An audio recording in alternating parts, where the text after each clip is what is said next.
times that you say, yeah, yeah. Are you feeling? You feeling that bad too?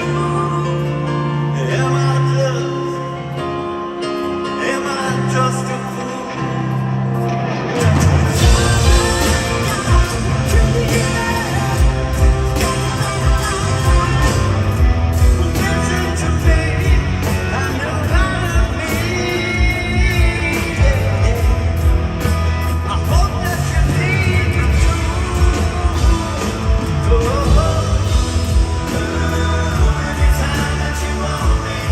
What's going on, everybody? Welcome back to the channel. This is Eric, and today we're talking Journey because last night they finally did something extra special for the 50th anniversary tour. It's something that I was hoping would happen, and it did happen in Austin, Texas. Gregg Rollie returned to the band for a few songs, and it was absolutely amazing. I wasn't there, but I've watched the clips, and I mean, I get chills just listening to the clips. He sounds the same.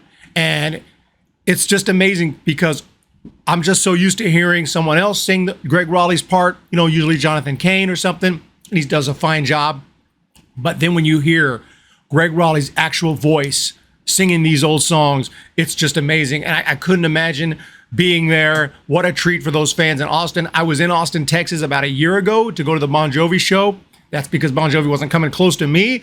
Obviously, I'm not going to travel all the way to Austin, Texas, because Journey's coming near me later on, so it wouldn't have been worth it. So I stayed away, but Gregg Rollie did return. So played a couple clips. I'll play a few more. I'm really kind of surprised they actually did it. I'm not sure how Arnell or Jonathan Cain felt about it, but you know what? They were on stage, and Gregg Rollie, who played in the band from 73 to 80, that's just amazing how long ago that was. All the year before I was born in 1980, so all these years here before I was born is when he was there. But I still love the music, the early music of the Gregg Rollie era, even the first 3 albums. And he said, we have an extra special set tonight.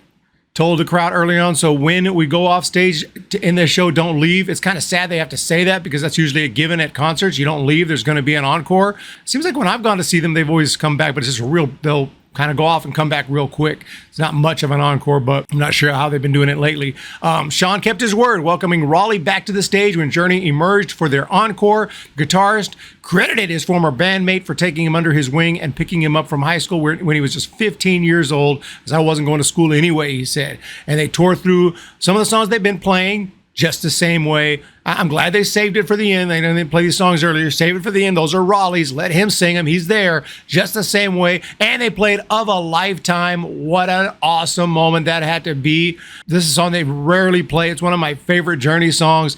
Obviously, it's from their very first album, very first song, and it's just a great song. It's just amazing guitar solos. I mean, if I was Neil Sean, I'd be playing that song every show just so I could play it, feeling that way anytime.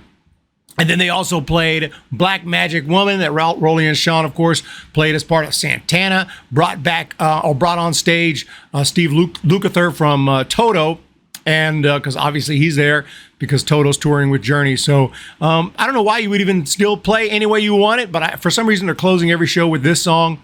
Whatever, that's fine. Not any position to complain when they brought Gregg Rollie back. It's just kind of weird.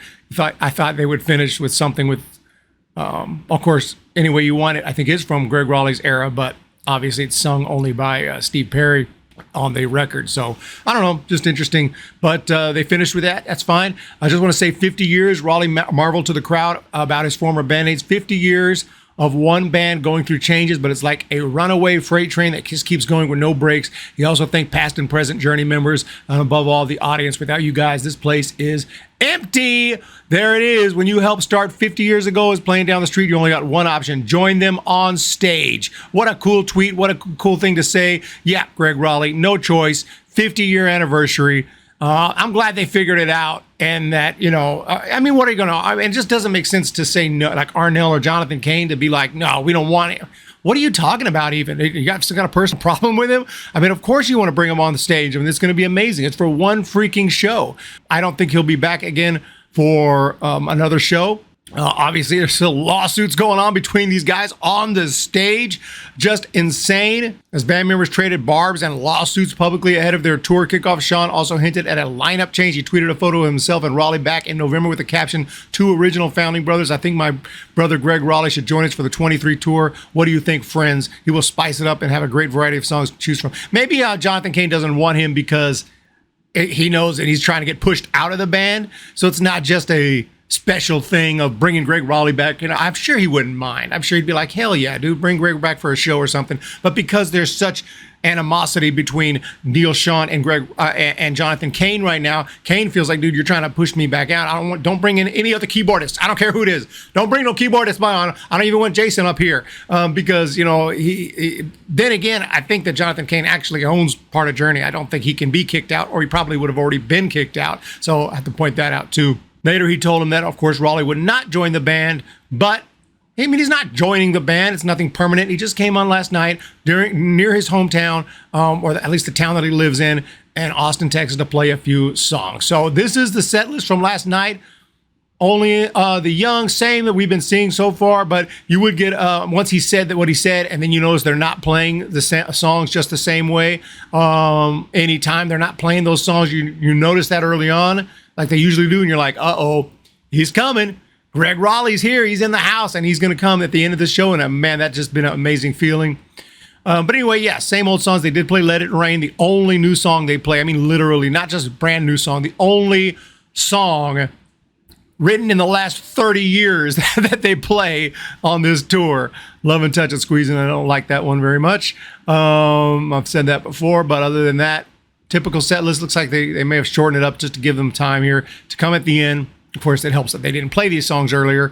They played them at the end with Just the Same Way, Of a Lifetime, Feeling That Way, Anytime. Makes sense. These are songs they've been playing, except for Of a Lifetime. Of a Lifetime, that's awesome that they threw that in. If they didn't even throw this one in, I would have been not surprised. I'd have been like, yeah, it would have been cool if they would have thrown in one song from the original three albums, maybe Of a Lifetime. And they actually did it, so I got to give a shout out. First time since 2005 that they played that song. I got to give a shout out that they actually did it. I mean, 2005 may not sound like a long time ago, but that's, how many freaking long ago is that now? 15, 16, 17, 18, 19, 20, 20, 18 freaking years ago.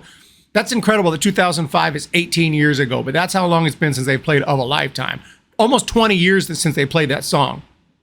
So 2005 sounds relatively recent compared to, 1970s when this song came out, but that's cool that they played that song. So, hey, shout out to Journey for figuring it out and making this happen, bringing back Gregg Rollie. I will treasure those clips, man. Just listening to his voice is just amazing. I'll be watching those clips for years to come.